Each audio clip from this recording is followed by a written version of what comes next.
Assalamualaikum warahmatullahi wabarakatuh. Selamat siang buat anak-anak saya semua. Kita bertemu kembali di pelajaran PKWU kelas 11 dengan materi yang berbeda. Mudah-mudahan anak-anak saya tetap dalam keadaan sehat walafiat dan tetap semangat untuk belajar darinya. Oke, sekarang kita masuk ke bab kedua, yakni budidaya pembenihan ikan konsumsi. Mari simak penjelasan dari Ibu. Oke, ada beberapa pokok-pokok poin yang harus kita pelajari di sini. Yang pertama adalah perencanaan usaha pembenihan ikan konsumsi. Yang kedua, penerapan sistem pembenihan ikan konsumsi berdasarkan daya dukung wilayah. Yang ketiga adalah perhitungan titik impas atau break-even point. Yang keempat adalah promosi produk hasil usaha pembenihan ikan konsumsi. Dan yang terakhir adalah laporan kegiatan usaha pembenihan ikan konsumsi.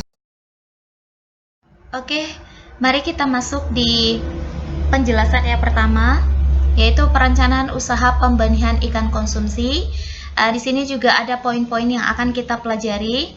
Yang pertama, ide dan peluang usaha pembenihan ikan konsumsi. Yang kedua adalah sumber daya yang dibutuhkan dalam pembenihan ikan konsumsi. Yang ketiga, perencanaan usaha pembenihan ikan konsumsi. Yang terakhir adalah kebutuhan pasar terhadap ikan benih konsumsi. Oke, kita akan bahas yang pertama, yaitu ide dan peluang usaha. Jadi segmen usaha budidaya ikan berdasarkan proses produksinya itu kita bagi menjadi 3 kelompok.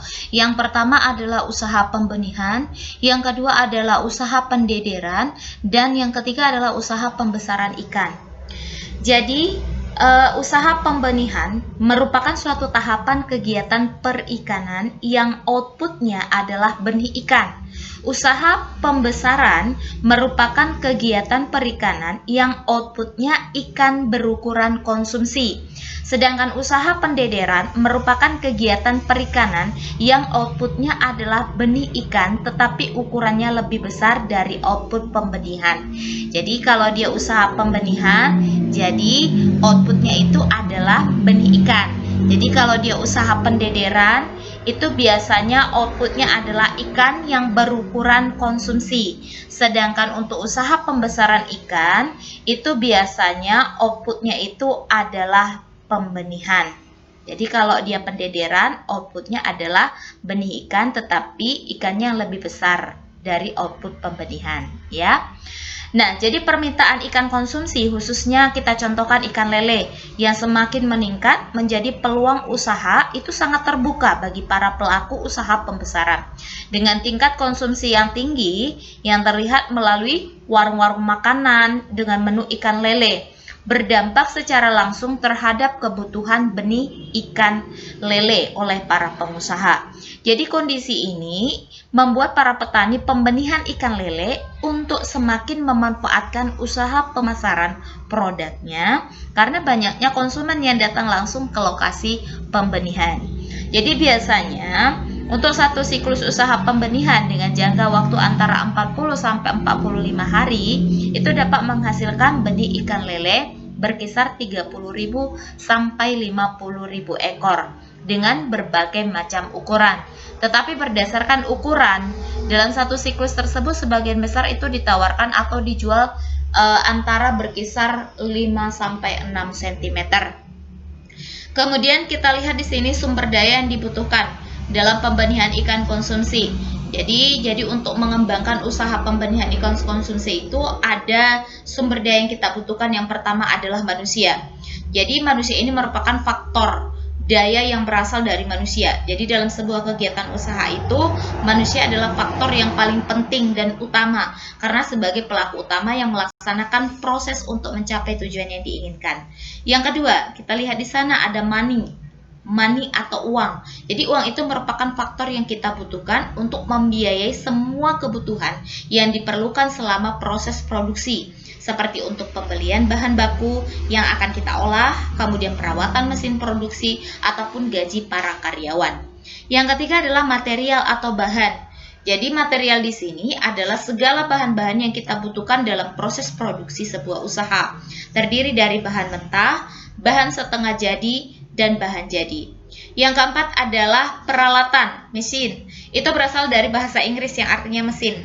Mesin ini adalah salah satu sarana yang sangat kita perlukan dalam sebuah proses produksi. Seiring dengan perkembangan zaman dan teknologi yang semakin canggih. Jadi alat-alat yang mendukung proses produksinya juga menjadi lebih canggih sehingga dapat menghemat biaya dan tenaga. Kemudian yang kelima ada metode, cara kerjanya. Jadi penetapan cara kerja atau tips-tips untuk tercapainya tujuan dalam sebuah proses produksi. Dalam sebuah proses produksi itu kita perlukan metode yang membimbing seseorang itu untuk menghasilkan produk yang lebih baik. Jadi tanpa sebuah metode tidak ada petunjuk untuk melaksanakan proses produksi, itu akibatnya produk yang dihasilkan itu tidak memuaskan. Yang terakhir adalah information atau informasi, ya. Jadi sebelum informasi sebenarnya ada lagi pasar, ya. Ada pasar sebelumnya. Jadi market atau pasar itu merupakan hal yang sangat penting dalam menunjang kelancaran usaha. Jadi jika proses produksi itu kita hentikan, maka pengusaha akan kehilangan pekerjaan. Oleh karena itu, pengusaha harus mengetahui produk seperti apa yang benar-benar dibutuhkan oleh konsumen sehingga dapat dipasarkan dengan baik. Yang terakhir adalah informasi, ya. Jadi informasi itu kita butuhkan agar usaha menjadi lebih lancar dan berkelanjutan. Jadi proses produksi itu tidak akan berkembang dengan baik jika tidak memiliki informasi pasar produk usaha dari seorang profesional maupun dari berbagai media seperti internet, buku, majalah, maupun koran. Kemudian kita lihat yang ketiga adalah perencanaan usaha pembenihan ikan konsumsi.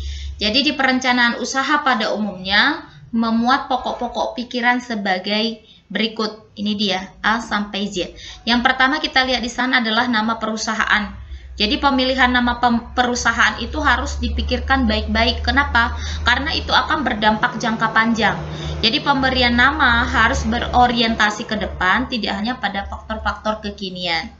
Yang kedua, lokasi. Jadi lokasi itu terbagi atas dua. Ada lokasi perusahaan, lokasi pertokoan, dan lokasi pabrik industri. Jadi ada dua hal yang harus diperhatikan dalam pemilihan lokasi. Misalnya adalah pertalian ke belakang atau yang kita kenal dengan backward link, ya. Backward link ini termasuklah dia seperti bahan baku, tenaga kerja, sarana dan kondisi masyarakat setempat. Yang kedua adalah forward links atau yang kita sebut dengan pertalian ke depan. Jadi itu biasanya mencakup tentang ketersediaan konsumen yang cukup untuk menyerap hasil produksi. Jadi seperti hasil produksi itu, ya, minat daripada konsumen itu sendiri. Yang ketiga, kamu lihat di sana adalah komoditi yang diusahakan. Maksudnya di sini adalah pemilihan komoditi yang diusahakan itu dapat mempertimbangkan hal-hal sebagai berikut. Misalnya membanjirnya permintaan masyarakat, kemudian teridentifikasinya kebutuhan tersembunyi masyarakat, kemudian kurangnya saingan dalam bidang usaha yang kita kerjakan, kemudian adanya kemampuan yang meyakinkan untuk bersaing dan lain sebagainya. Kemudian di sana ada lagi konsumen yang dituju. Jadi maksudnya di sini adalah prospek konsumen itu harus didasarkan atas bentuk usaha dan jenis usaha. Jika jenis-jenis usaha yang kita jalankan itu berbentuk industri tertentu. Kemudian ada pasar tujuan. Jadi sebuah perusahaan yang mulai memasuki pasar akan menempati perusahaan sebagai pemimpin pasar atau yang kita sebut dengan market leader. Kemudian ada penantang pasar seperti market challenger, ya kan? Challenge. Kemudian pengikut pasar atau market follower atau perulung pasar atau yang kita sebut dengan market niche. Kemudian partner yang diajak kerjasama atau partnership, ya. Jadi suatu asosiasi atau persekutuan dua orang untuk menjalankan suatu usaha mencari keuntungan. Kemudian ada personal yang dipercaya untuk menjalankan sebuah perusahaan. Kemudian ada jumlah modal yang diharapkan dan ketersediaannya serta peralatan perusahaan yang perlu disediakan. Yang terakhir di situ adalah penyebaran promosi. Jadi sebagai suatu usaha baru, tentu belum kita kenal tentu kita belum dikenal oleh masyarakat. Jadi oleh sebab itu harus kita rencanakan apakah usaha ini perlu diperkenalkan, perlu dipromosikan atau tidak. Jika akan dipromosikan, harus direncanakan bentuk promosi, tempat atau media mempromosikannya, kemudian keunggulan apa yang kita tunjukkan. Nanti kita akan lebih bahas dia nanti di promosi untuk video selanjutnya, video berikutnya. Kemudian di sini yang terakhir adalah kebutuhan pasar terhadap ikan konsumsi. Jadi kita lihat di sini tingkat ikan konsumsi penduduk di Indonesia itu dari tahun ke tahun itu semakin cenderung meningkat. Jika kita lihat di warung-warung, di restoran, contohnya tadi ikan lele, di mana peningkatan ikan lele itu semakin meningkat. Jadi alhasil ini merupakan kecenderungan tersebut itu mendorong berkembangnya usaha-usaha perikanan budidaya, mulai dari pembenihan, pemeliharaan, pengemasan, dan pemasaran.